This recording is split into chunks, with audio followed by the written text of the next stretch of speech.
Welcome to our Devos, where we are talking about the power of the reputation that matters. Do you know that your reputation matters? We've been in the book of Daniel, and in Daniel chapter 6, we see that his reputation is what got him in trouble, but it wasn't for the reasons that you think. He had such a consistent reputation. He had such a strong and persevering character when it comes to doing the right things that people were jealous of him and they hated him for it. So I want to talk to you about your reputation and why it matters, because it matters. I want you to take note of this and what we're going to look at today. Your strongest character traits should be connected to Christ. Let me say it again. Your strongest character traits should be connected to Christ. This is a bit of a complicated statement, so let me unpackage it with a little bit of an anecdote.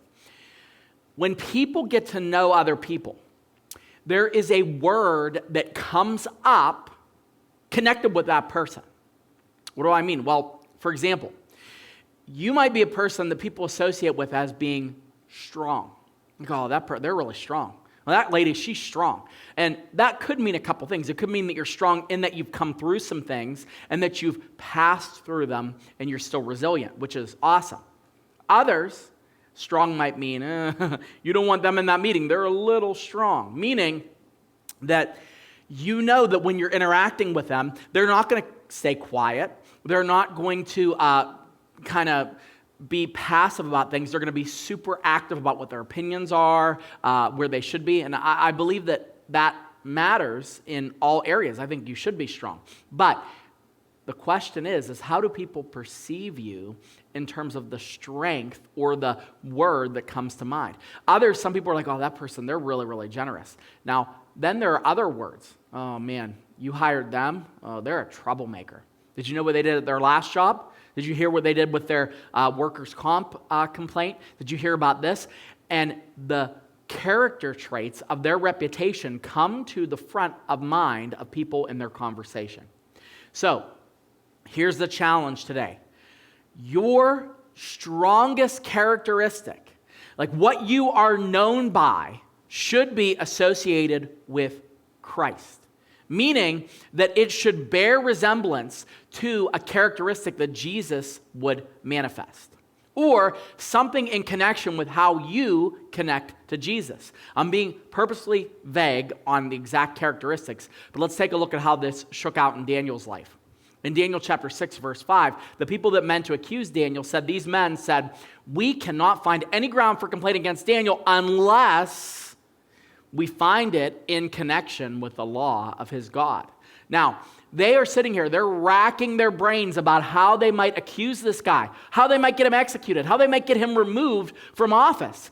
And the only thing they could come up with was consistent. And the thing that floated top of mind when people thought of Daniel was, wow, he got a real big connection with his God. You know that? You know, that's the thing. If we can find something in connection to his God, we can take him out. And they do. They set up this idea that there's a prayer ban.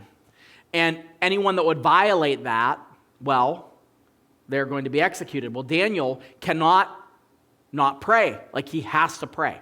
It's a discipline. I believe that started super early on in his captivity with Babylon, and it continued on. And so we find that's what gets him in trouble. And if you were in church, you understand that. Now, my challenge as we think about our reputation is this. How cool would it be if the worst thing that your worst enemy could say about you is, you know, that person, I'll tell you what, if we could find something about them in connection to their God, that's how we would get to them. But otherwise, there's nothing. I mean, imagine that. There's nothing going on about me that is abrasive except for my connection to God.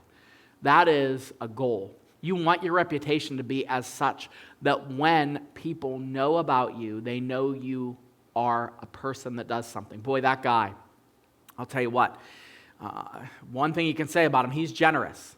Or that lady, I'll tell you what, one thing about them, they are perseverant. They do the right thing even when it's difficult.